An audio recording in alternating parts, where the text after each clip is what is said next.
My name is Matt Nelson. I'm a research scientist here at the Field Museum. So what I do is, my focus is primarily on research here, so I'm trying to better understand the evolution of fungi.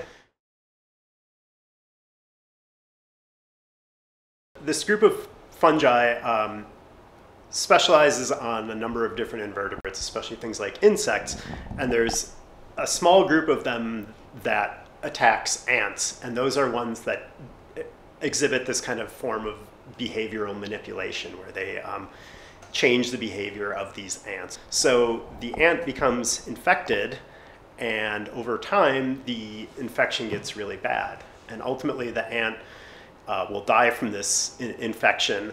But prior to that, it starts to behave very strangely. It starts to kind of have sorts of convulsions. It starts moving around seemingly very randomly all over the place. And then strangely, it climbs up a shrub and it bites onto the bottom of a leaf and it dies there, just biting onto this leaf hanging upside down. And this seems really weird, but there's actually a really cool benefit that this provides for the fungus.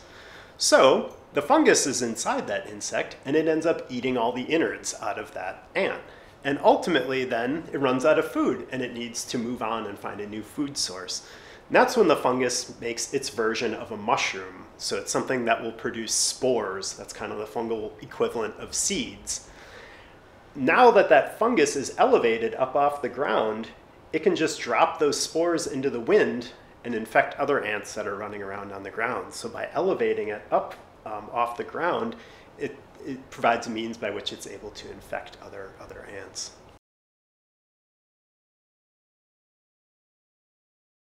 Typically, the ones that infect ants only infect ants, and it tends to be specific species that they specialize on. There's a couple of generalists, but it seems like it's a group of closely related ants that they're able to infect.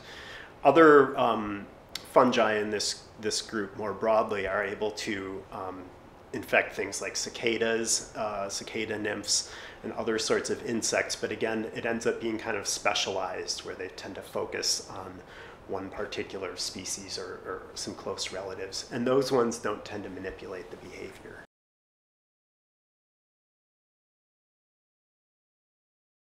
And so this is, for instance, a specimen from 1938 here, from Pennsylvania.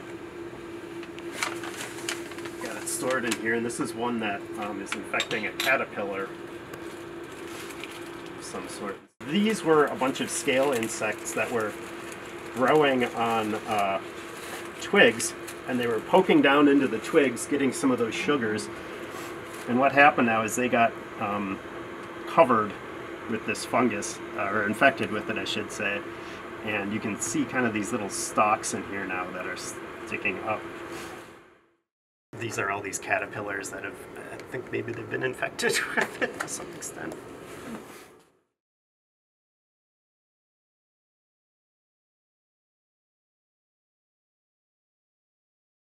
In terms of what other people should know, I would say I think it's really important to know that there's just a huge amount of diversity out there.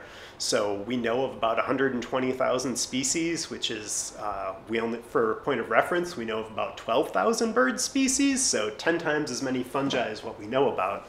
But we also know we don't know a whole lot.